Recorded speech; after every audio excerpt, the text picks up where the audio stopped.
जय हिंद साथियों, मैं अपने इस वीडियो में आपका पुनः स्वागत करता हूं। हम लोग बात कर रहे थे एग्ज़ाम रिवीजन 2024। तो आज हम लोग इसमें बात करेंगे कक्षा 10 विज्ञान में 7 नंबर में पूछे जाने वाले प्रश्न। तो ये वीडियो वेरी इंपॉर्टेंट रहेगा आपके बोर्ड एग्ज़ाम की दृष्टि से, क्योंकि हम लोग देखते हैं कि ऐसे प्रश्न जो होते हैं ना बोर्ड एग्ज़ाम में लगभग हर साल पूछे जाते हैं। तो हम इन प्रश्नों को इग्नोर नहीं करेंगे, इन प्रश्नों को अच्छे से तैयार करके बोर्ड एग्ज़ाम देने जाएंगे। तो चलिए आइए हम लोग पहले प्रश्न से स्टार्ट करते हैं। इसमें कह रहा है कि निम्न विद्युत परिपथ में R1, R2, R3 इन तीनों का मान 30 ओम है, R4, R5 इनका मान 20 ओम है और यहाँ पे R6 जो प्रतिरोध यानी छठवां प्रतिरोध है उसका मान 10 ओम है। तो कह रहा है परिपथ को 12 वोल्ट की बैटरी से संयोजित किया जाता है, तो गणना करके बताइए कि इसका कुल प्रतिरोध क्या होगा। साथ ही साथ कह रहा है कि बैटरी से कुल कितनी धारा प्रवाहित होगी। तो आइए पहले इसमें लोग जो मान दिए गए उनको लिखते हैं। तो यहाँ पे देखिए R1 का भी मान, यहाँ इसका भी मान 30 ओम है, R2 का भी मान 30 ओम है, R3 का भी मान 30 ओम है, ठीक है। उसी तरह R4 का और R5 इन दोनों का मान 20-20 ओम दिया हुआ है और R6 का मान 10 ओम दिया हुआ है। तो कह रहा है कि इनका हमें तुल्य प्रतिरोध पहले बताना है। तो तुल्य प्रतिरोध कैसे बताएंगे, देखिए पहला नंबर ये तीनों समांतर क्रम में है, तो आप लिखेंगे 30 ओम 30 ओम 30 ओम के तीनों प्रतिरोध क्या है, समांतर क्रम में। तो अगर समांतर क्रम का यहाँ पे फार्मूला लगाएंगे तो पहली बार लगाएंगे तो R डैश लिखेंगे 1/R, तो R1 plus R2 plus R3, ठीक है। आप एग्ज़ाम में कैसे लिखेंगे, आप लिखेंगे कि परिपथ में यहाँ पे एक साथ में लिख लीजिएगा, इनको भी लिख लीजिएगा साथ में। आप लिखेंगे परिपथ में R1, R2, R3 और R4 तथा R5 ये पांचों समांतर क्रम में, या फिर आप ऐसे अलग अलग भी कर सकते हैं कि R1, R2, R3 समांतर क्रम में, साथ ही साथ R4, R5 भी समांतर क्रम में है। तो इनको अलग से हल कर लेंगे। तो चलिए हम इधर वाले को हल कर लेते हैं, फिर इधर वाले को भी हल कर लेंगे। तो यहाँ पे दोबारा फार्मूला लगाएंगे तो समांतर क्रम में तो R डबल डैश कर देंगे और यहाँ हो जाएगा 1/R1 प्लस 1/R2, ठीक है। तो यहाँ पे अगर हम 30-30 ओम दिए हैं तो इनके अगर हम समांतर को निकालेंगे तो 1/R डैश बराबर हो जाएगा 1/30 प्लस 1/30 प्लस 1/30। तो 1/R डैश बराबर हो जाएगा, नीचे एलसीएम आएगा 30 और ऊपर जोड़ देंगे तो जाएगा 1 + 1 + 1, 3 × 30। तो यहाँ से हो जाएगा R डैश बराबर हो जाएगा 10 ओम, ठीक है। तो इनको हल कर लेंगे, क्योंकि देखिए इसको पलट देंगे तो R डैश बराबर आ जाएगा 10 ओम। अब उसी तरह से इसको अगर हम हल कर लें तो यहाँ से हो जाएगा R डबल डैश बराबर 1/R1 का मान, R2 का मान, दोनों सॉरी R1 यहाँ पे R1 R2 दरअसल इसकी जगह पे R4 R5 दिया हुआ है, तो इसका मान रखेंगे 1/20 प्लस 1/20। तो एक जाएगा 1/R डबल डैश बराबर 20 नीचे आएगा, इधर ऊपर जोड़ देंगे तो इधर हो जाएगा 2, इसको कैंसिल करेंगे तो ये भी 10 आएगा। तो R डबल डैश बराबर क्या आ जाएगा 10 ओम, ठीक है। तो अगर हम इसका नया फिगर बनाना चाहें, देखिए हमने इसको कंबाइंड कर दिया, इसको भी कंबाइंड कर दिया, तो दोनों में देखा कि 10-10 ओम आया। तो इसका जो नया फिगर बनेगा कुछ इस तरह से बनेगा। तो इधर वाले देखिए यहाँ पे हमने क्या किया, इसको कंबाइंड किया तो 10 आया, इधर भी 10 ही आया है। तो यहाँ से हो जाएगा ये आपका 10 ओम 10 ओम 10 ओम, ठीक है। तो अभी देखिए तीनों श्रेणी क्रम में, तो आप लिखेंगे कि तीनों प्रतिरोध श्रेणी क्रम में है। तो अगर हम इनके तुल्य प्रतिरोध की बात करेंगे तो यहाँ से लिख सकते हैं, अगर मान लीजिए इसका नाम A रख लीजिए, इधर इसका नाम B रख लीजिए, यहाँ पे नाम रख दीजिए, यहाँ पे A यहाँ पे B, ठीक है। तो अगर हम बात करें A और B की तो इनका RAB यानी तुल्य प्रतिरोध इनका आ जाएगा 30 ओम सीधा सीधा, ठीक है। ये RAB आ गया 30 ओम। तो तुल्य प्रतिरोध आ गया। इसमें सवाल में कह रहा है कि यदि 12 वोल्ट की बैटरी से जोड़ा जाए तो इसमें धारा कितनी प्रवाहित होगी।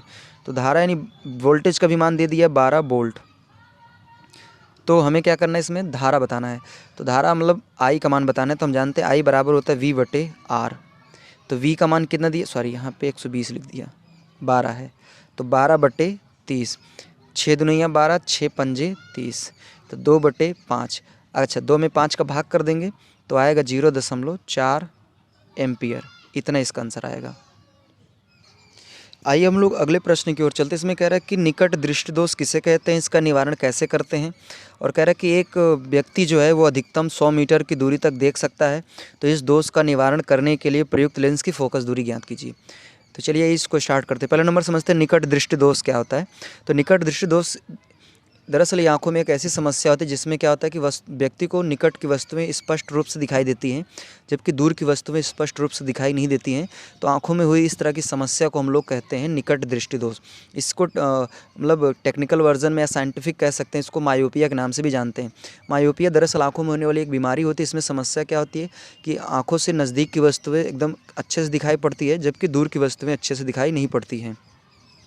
अगर बात करें इसका निवारण कैसे होता है, तो इसका निवारण हम लोग चश्मे में अवतल लेंस लगाकर हम लोग इसका निवारण करते हैं। अब इसमें कहा जा रहा है कि एक व्यक्ति अधिकतम कितना देख पा रहा है, 100 मीटर तक देख पा रहा है। तो कह रहा है इसके दोष के निवारण के लिए हम लोग किस फोकस दूरी के लेंस को यूज करेंगे। तो देखिए, आपको बता दें, अगर इस निकट दृष्टि या दूर दृष्टि दोष की सवालें आ जाती हैं तो वहाँ पे उनको हल करने के लिए हम लोग जो लेंस का फार्मूला होता है 1/f बराबर 1/v माइनस 1/ जो u होता है, इसी को हम लोग यूज करते हैं। अब यहाँ पे अगर बात करें v का मतलब क्या होता है, तो v का मतलब होता है कि वो व्यक्ति कितना अधिकतम देख पा रहा है, वो उसका मान होता है। और u का मतलब, अगर देखिए निकट दृष्टि दोष है, अगर निकट दृष्टि दोष है तो u का मान आपको 25 सेंटीमीटर रखना है। और अगर मान लीजिए दूर दृष्टि दोष है, तब आपको u का मान अनंत रखना पड़ता है। ठीक है, सॉरी यहाँ पे एक मिस्टेक हुआ, हमें निकट दृष्टि दोष में अनंत रखना पड़ता है, दूर दृष्टि दोष में 25 सेंटीमीटर रखना पड़ता है, ये ध्यान देना है। निकट दृष्टि दोष में अनंत रखना पड़ता है u का मान। ठीक है, और यहाँ पे चाहे निकट दृष्टि दोष हो चाहे दूर दृष्टि दोष, u एंड v इन दोनों का मान जो होता है वो निगेटिव साइन में रखा जाता है। तो ये भी आपको ध्यान देना है। तो यहाँ पे दरअसल कहा जा रहा है कि एक व्यक्ति जो 100 मीटर, यहाँ पे हालांकि मैंने व्यक्ति नहीं लिखा है, कोई नहीं, आप जानते रहिए, एक व्यक्ति है। तो अगर यहाँ पे बात करें v का मान, तो v का मान दिया हुआ है 100 मीटर और इसको हम ऋणात्मक चिन्ह में लेंगे। ठीक है, और यहाँ पे अगर हम मान रखेंगे तो 1/f बराबर हो जाएगा 1/v, v का मान हो जाएगा माइनस का 100, फिर माइनस 1/u, u का मान दिया अनंत, अनंत का मतलब होता है 1/0, तो 0 पलट के ऊपर जाएगा तो 1/f बराबर जाएगा माइनस 1/100, ये पलट के ऊपर जाएगा तो माइनस 0/1, 0/1 का मतलब होता है 0, हटा सकते हैं इसको, तो 1/f बराबर जाएगा माइनस 1/100, इसको इधर भेजिए, इसको इधर भेजिए, तो f बराबर आ जाएगा 100 सेंटीमीटर और यहाँ पे आएगा ऋणात्मक चिन्ह। तो ऋणात्मक चिन्ह ये बता रहा है कि जो दर्पण लगेगा, क्योंकि अवतल दर्पण का जो फोकस दूरी होता है वो ऋणात्मक होता है, तो यहाँ पे ये दर्शाना चाहता है कि जो दर्पण लगेगा, दर्पण कह रहे हैं, जो लेंस लगेगा वो अवतल लेंस लगेगा। अब आइए हम लोग अगले प्रश्न की ओर चलते। इसमें कह रहा है कि चुंबकीय क्षेत्र में किसी धारावाही चालक पर लगने वाला जो बल है किन किन कारणों पर निर्भर करता है। साथ ही साथ इसमें बताना है कि चालक पर कार्य करने वाले बल की दिशा किस नियम से हम लोग ज्ञात करते हैं, उस नियम को हमें स्पष्ट करने के लिए कहा जा रहा है। तो आइए इसको समझते हैं। अगर इस प्रश्न को हम समझेंगे तो आपने पढ़ा होगा कि जब किसी चुंबकीय क्षेत्र में, जैसे मान लीजिए कोई एक चुंबकीय क्षेत्र है बी, और इसमें हम एक ऐसा चालक तार रख दें जिसके अंदर जा रही हो करंट, धारावाही चालक का मतलब होता है जिसके अंदर धारा प्रवाहित हो रही हो। तो अगर चुंबकीय क्षेत्र में जब हम लोग धारावाही चालक तार को रख देते हैं तो हमने ये पढ़ा था कि इस चुंबकीय क्षेत्र की वजह से इस चालक तार पर क्या लगता है, एक बल लगता है।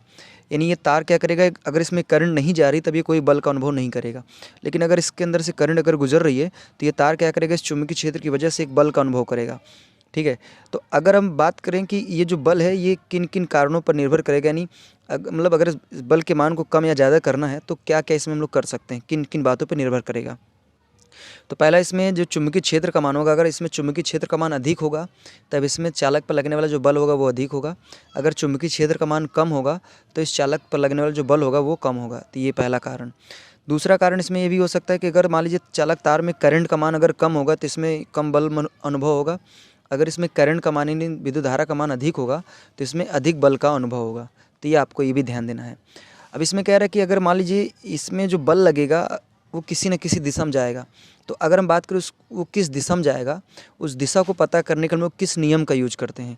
तो आपको मैं बता दूं कि अगर कोई चुंबकीय क्षेत्र है, अगर उसमें कोई धारावाही चालक तार रखा गया है और उस पर एक बल लग रहा है, तो उस बल की दिशा ज्ञात करने के लिए हम लोग फ्लेमिंग के बाएँ हाथ के नियम का यूज करते हैं।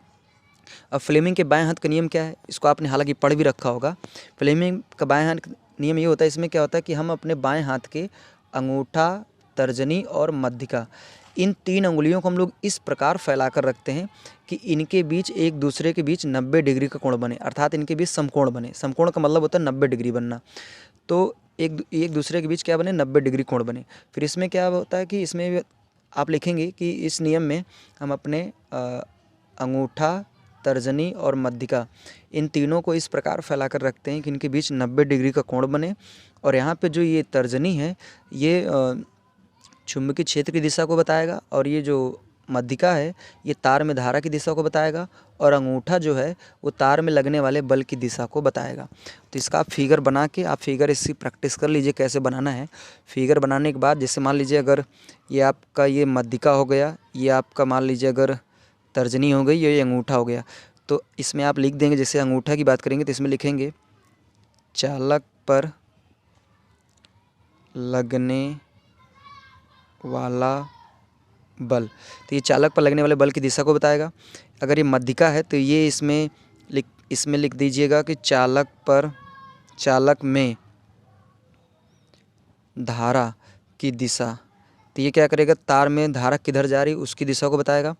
और ये आपका जो ये तर्जनी जो है ये क्या बताएगा, ये चुंबकीय क्षेत्र की दिशा को बताएगा, चुंबकीय क्षेत्र की दिशा को बताएगा।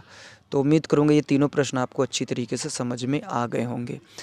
तो अब दीजिए इजाज़त, इसी तरह मिलेंगे अगली वीडियो में, तब तक के लिए जय हिंद, वंदे मातरम।